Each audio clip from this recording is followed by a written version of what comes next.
Yeah, man, it's on the radar. And I got my boy Manny Litt here, fresh off the release of his new project. How you feeling, bro? I'm feeling amazing right now. I'm loving the feedback from everybody. So Let me tell you something. Your whole rollout has been A1 because from the party, that shout out to my guy Ash in the cut. Ash in the building. Ash throwing one of the dopest album release parties I've ever been to, right?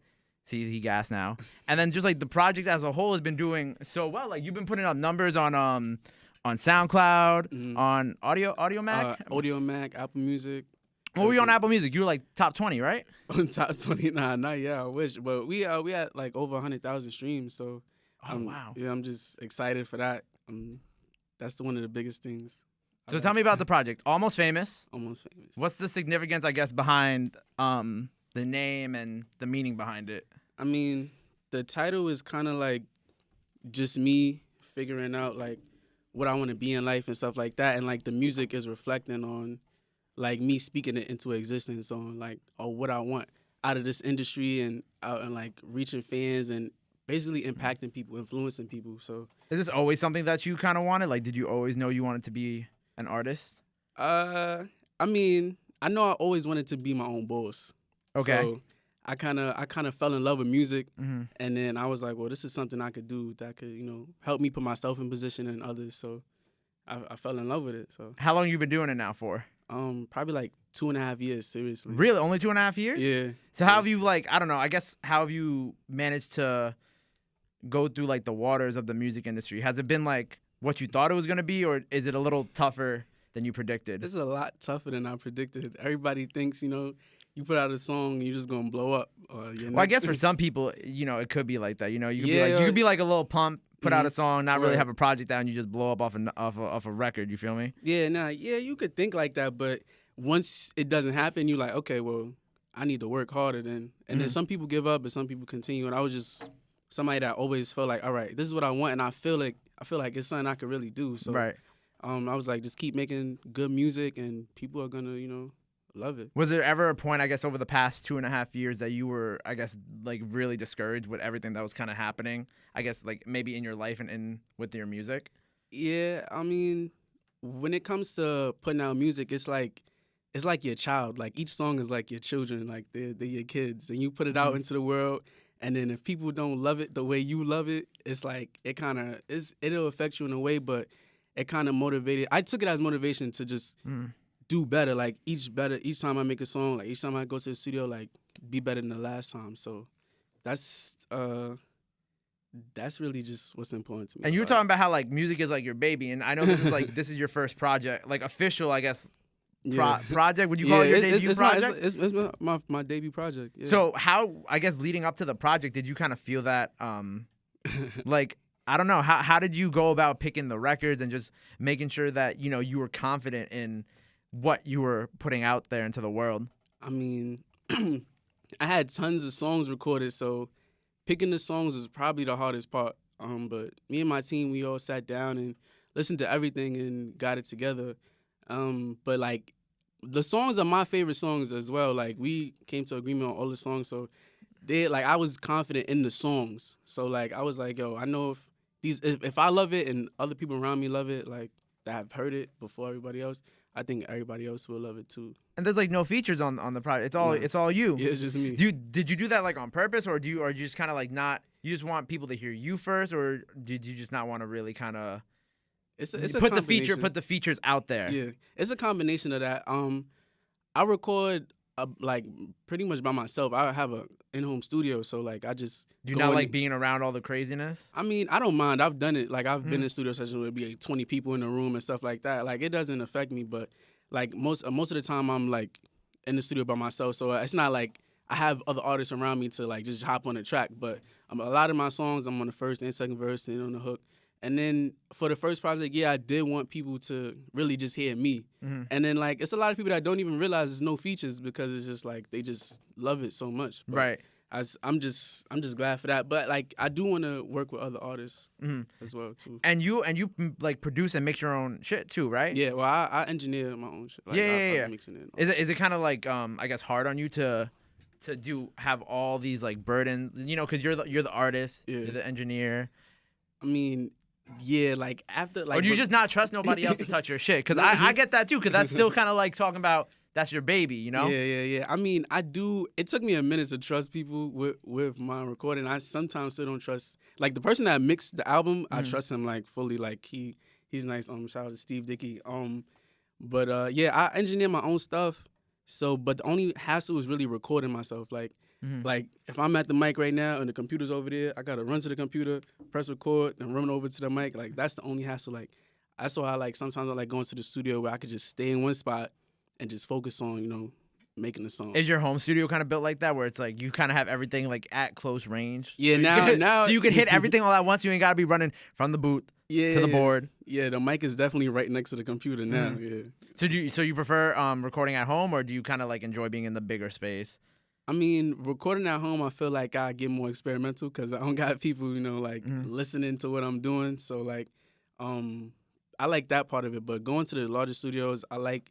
Because the sound, like once you step out the booth, you hear the boom and the beat and all that. So that's what I like about it. And you were originally from the Bronx, but now you live in Harlem. Yeah. How long have you been in Harlem for? 12 years. Oh, okay. So do you feel that your music is kind of more inspired by like a BX type of sound, or like more of a Harlem vibe? I don't know. Like to me, I just try to bring out the best in any beat that I receive. So like what I talk about. The stuff that's happened to me in my life or I've seen a friend go through. So I guess you could take that aspect from being from the Bronx and being from Harlem, like stuff struggling in the neighborhood, stuff like that, regular stuff like that, affects the music. Probably what I'm talking about. But the sound, I don't know. I just feel like my sound is, I wouldn't say one of a kind, but it's definitely me.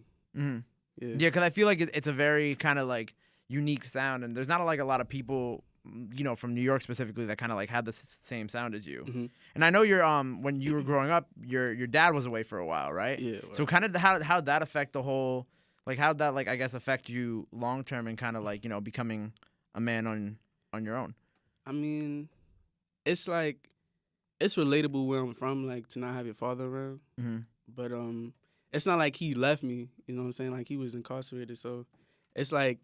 Kind of like my mom had to take the role of teaching me how to like kind of be a man growing up. So it's like, it's really just like I use everything as motivation. Like if you wasn't there, I just try to level up from that situation because you can't let anything bring you down. You just gotta get back up 2 times. You know what I'm saying? So was it your mom who got you into hip hop, or was that kind of part of your dad's influence? My mom's love for music definitely led me in towards. That because just listening to all the songs you used to listen to. What she play on Saturday mornings? What was your mom's Saturday morning playlist like?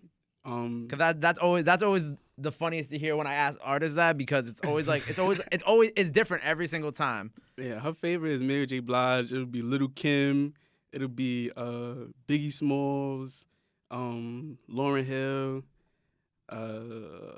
Just like I don't know. It's like TLC, a whole bunch of. People, a whole bunch of artists, like, and I feel like those sounds is kind of what helped me with my melodies now, because it's like those sounds you don't really hear it in music right now. So it's like I like I'm on YouTube all day just looking up old songs and stuff like that, and she'll be in the kitchen upstairs for me, and I'll be in the studio, and she'll hear the music. She'll be like, I know that, I like that song, and then I'll be like, all right, well, how could I match it together with what's going on today? How does she fuck with the shit that you've been putting out? Did she? Man, what's her favorite? What's like her favorite record? You feel me? I think her favorite record is My Bed. Oh, really? Why? She said, "Oh, Famous in My Bed," because she was just like she likes love songs and stuff like that, and then Famous because it's like motivational. I'm talking about my life and stuff like that and where I want to be. Did you play it for her before, like anybody else, or did you just kind of let her hear it when it dropped? I mean, she's heard everything because she can hear me in the studio from where I'm at. Oh yeah, because it's in the crib. Yeah, so she's heard a lot of the music, but when the track list was ready, I let her hear like from top to bottom, and like she would have like it's like her first time really like hearing me like cursing and stuff like that. Oh, that's always a scary. That's always a scary. Like my hear. heart is beating when I'm playing her the music, but like I told her like, well, she knows like to put it aside to like. it's just music. It's not, you know, like, don't look And I at think me. that's hard for a lot of parents to do because, you know, because I feel like we've all kind of experienced that growing up. Like, not just like in music that, like, you know, you create, but like playing like hip hop for like the first time, like blasting in your room, and your parents hearing like the curse for the first time, and you're like, I don't know if they're gonna react or not. Because when I was a kid, I remember my mom used to flip because she used to like a real old like Hispanic woman shit like.